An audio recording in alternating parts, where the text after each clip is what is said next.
Good evening मेरे भाई। India post GDS updates में आपका भी स्वागत करते हैं मेरे भाई। डिपार्टमेंट ऑफ पोस्ट ने यहाँ पर 3 लाख ग्रामीण डाक सेवक और लाखों जो डिपार्टमेंटल कर्मचारी है उनको दे दिया है बहुत बड़ी खुशखबरी मेरे भाई।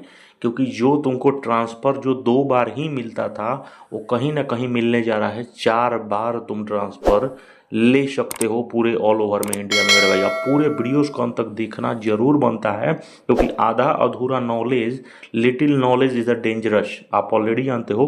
तो इसलिए इस वीडियो को अंत तक देखना आपके लिए बेहद ज़रूरी है। और सबसे पहले चैनल को अगर सब्सक्राइब नहीं किए होगे तो सब्सक्राइब जरूर करना। आप देखो, ट्रांसफ़र अपॉर्चुनिटीज़ इंक्रीज होने जा रहे हैं 2 से 4।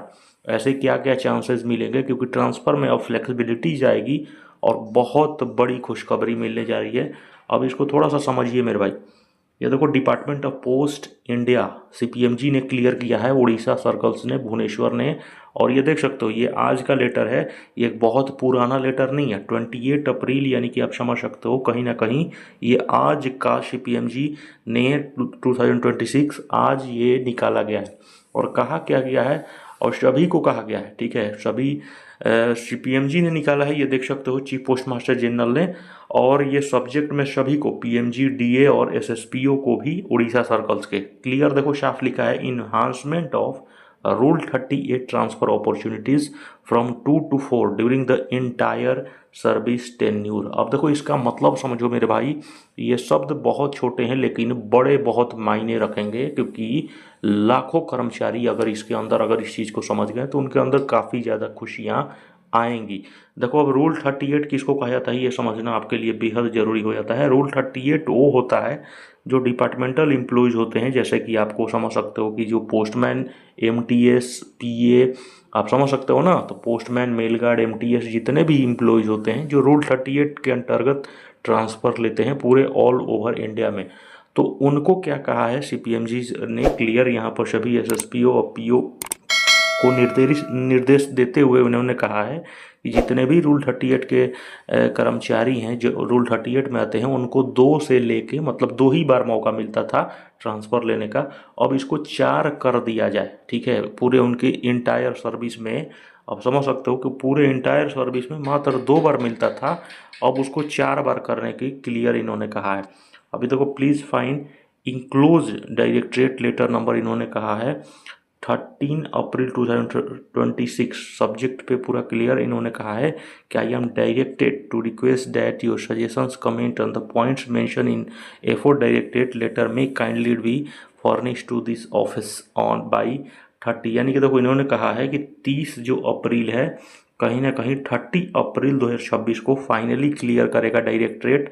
और इन्होंने, मतलब कहीं ना कहीं मान सकते हो कि ये कहीं ना कहीं क्लियरली वो दिख रहा है कि कहीं ना कहीं रूल 38 ट्रांसफ़र ये दिखा रहा है कि जो जितने भी लाखों कर्मचारी हैं जो पूरे अपने एंटायर सर्विस में, साथियों, जो 2 बार लगते थे उसको 4 किया जा सकता है। अब देखो, इससे अब बोलेंगे कि सभी 3 लाख जीडीएस की, इससे हमें क्या बेनिफिट है। बेनिफिट बिल्कुल मिल सकता है आपको भी, और मिलना चाहिए।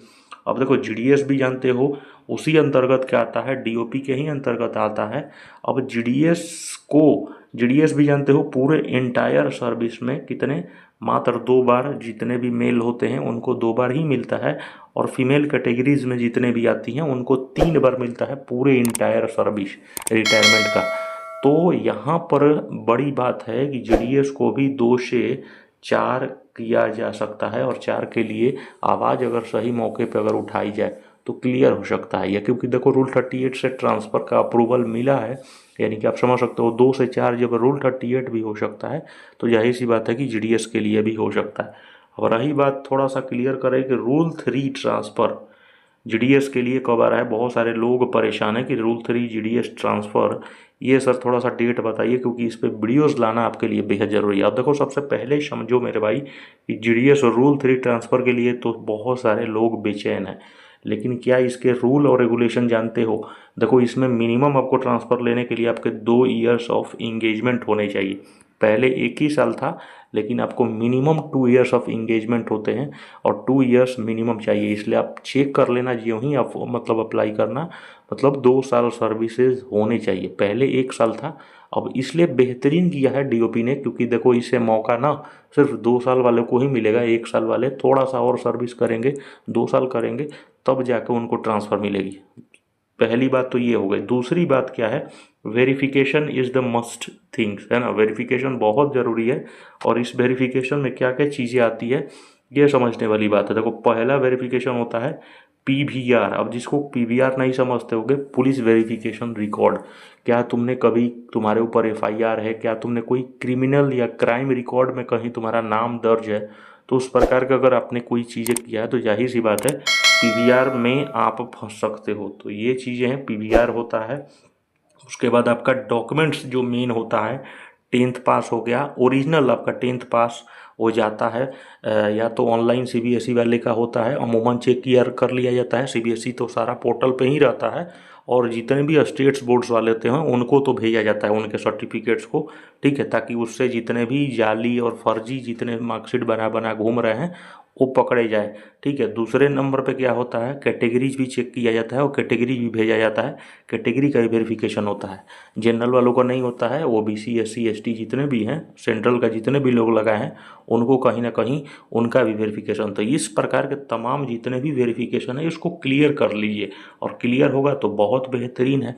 अब रही बात सर, ये हमें बता दीजिए रूल 3 ट्रांसफ़र कब आ रहा है। मेरा सारा सब कुछ क्लियर है, और मैं प्रॉपर तरीके से पहले से रिकमेंडेड था और मैं एलिजिबल था। आप लोग जानते होंगे रिकमेंडेड मैसेज जब आ जाता है, यानी कि आप समझ लो कि आपका डॉक्यूमेंट्स पूरा क्लियर है मेरे भाई, ठीक है। आपका मतलब ट्रांसफ़र नहीं हुआ किसी कारण, वो किस्मत की बात है। अब चलो थोड़ा सा समझने वाली बात है और रिकॉर्ड्स को देखते हैं, क्योंकि उसी रिकॉर्ड्स के अनुसार आप क्लियर चेक समझ सकते हो कब आएगा रूल 3 ट्रांसफ़र।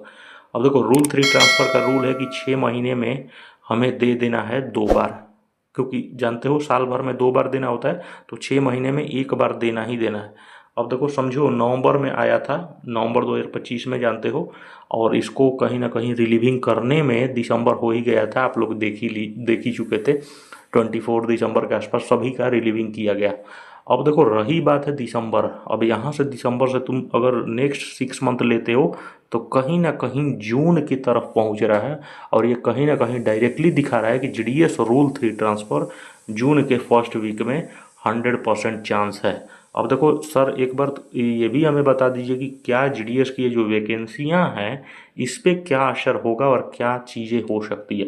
तो देखो मेरे भाई समझने वाली बात है, जीडीएस वैकेंसी ऑलरेडी चल रहा है, 2 लिस्ट आई है, और ये डीओपी को समझना चाहिए थोड़ा सा जल्दी फास्टर लिस्ट देना चाहिए, क्योंकि ताकि तभी तो उस वैकेंसी के बाद जितने भी वैकेंसी या कैप्चर करेगा ट्रांसफ़र के लिए तो चीज़ें हो सकती है। तो बिल्कुल मेरे भाई समझने वाली बात है, आपका मई लास्ट में नोटिफिकेशन पहुंचने वाला है, और मई लास्ट और जून के स्टार्टिंग में ये 100% आपका ट्रांसफ़र दिखेगा। बाकी तुम देख सकते हो 24 जून को तुम्हारा ये बाकी पीएएसए का एग्ज़ाम है, तो पीएएसए के एग्ज़ाम से तो बाकी दूर दूर से कोई मतलब नहीं है जीडीएस का। और बाकी एमटीएस का एग्ज़ाम ऑलरेडी जानते हो 12 जुलाई को पेपर हुआ है, तो बाकी आप समझ सकते हो कि जून कहीं ना कहीं पूरा खाली है।